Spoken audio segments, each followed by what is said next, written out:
Hi everyone, we're nearly done with our endless skiing game, and in this video we'll be going through the changes we made over the last week. To see the full progress from start to finish, check out the linked playlist in the description. We have a few updates on all the artwork we have done so far. In the last episode, you've seen this temporary character with a hat, sweater and blue skis. In this final version we gave the character a mask with some goggles, a full purple jumpsuit and kept the blue skis as the previous one. We have also added a jumping animation that has 16 frames. This makes it look smooth when you're in the air. With the character design done, now we can make the main menu screen. Having the same character in a large screen looking down an icy hill, viewing the path he needs to go through. Here is a screen for the career mode where the player had 10 stages to go through, each map would be harder than the last.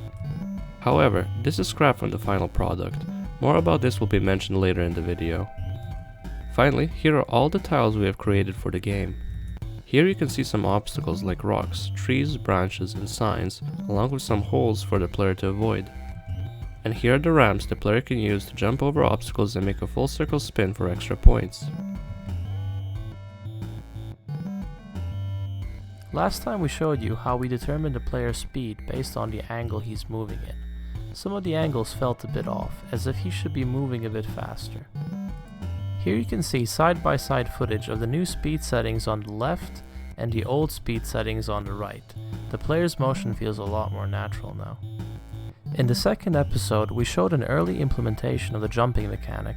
When the player collided with a ramp tile, he would enter a jumping state which would prevent collision with obstacles while he was in the air.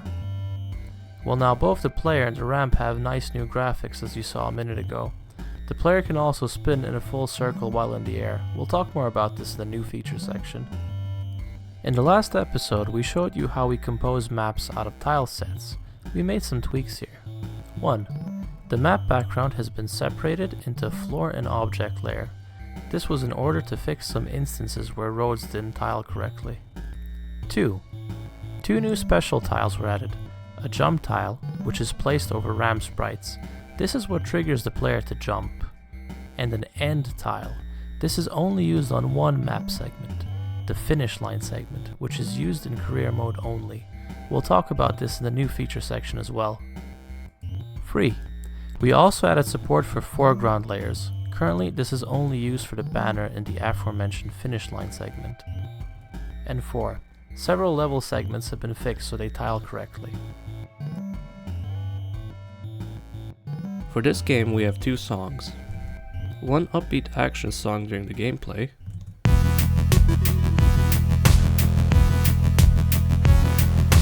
and a slower song that isn't too long for the main menu.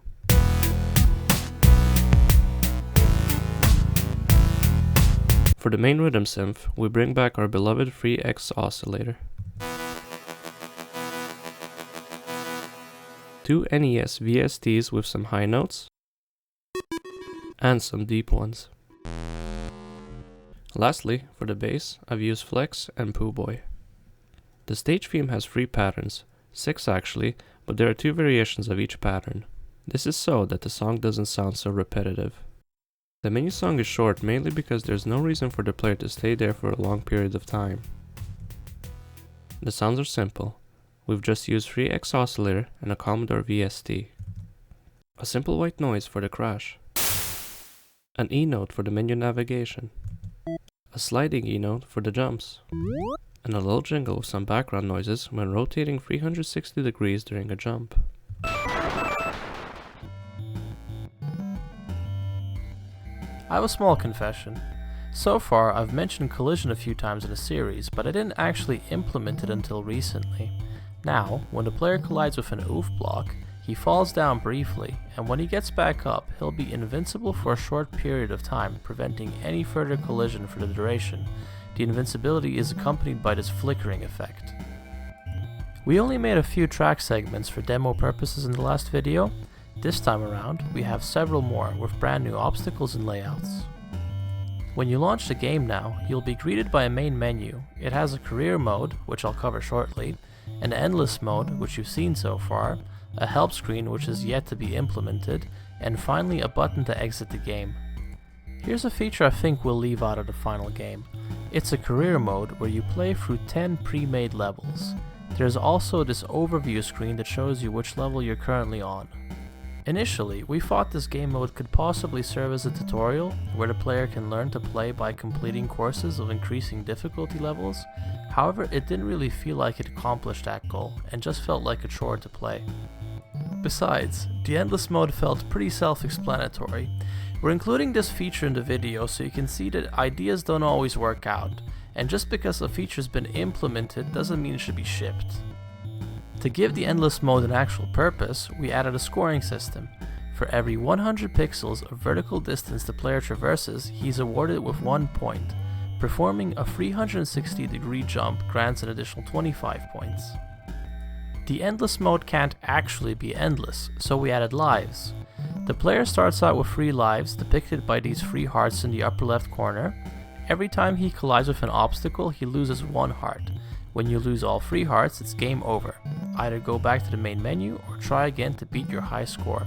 We may add the ability to collect more hearts in the final build.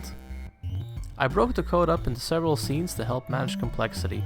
There's a scene for the endless and career levels, a scene for the career overview screen, and the main menu.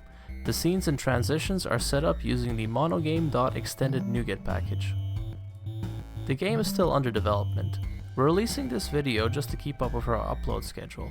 Expect to see a final build of the game sometime in March along with playable links. Until then, get subscribed if you want to follow us on our exciting new project. See you soon.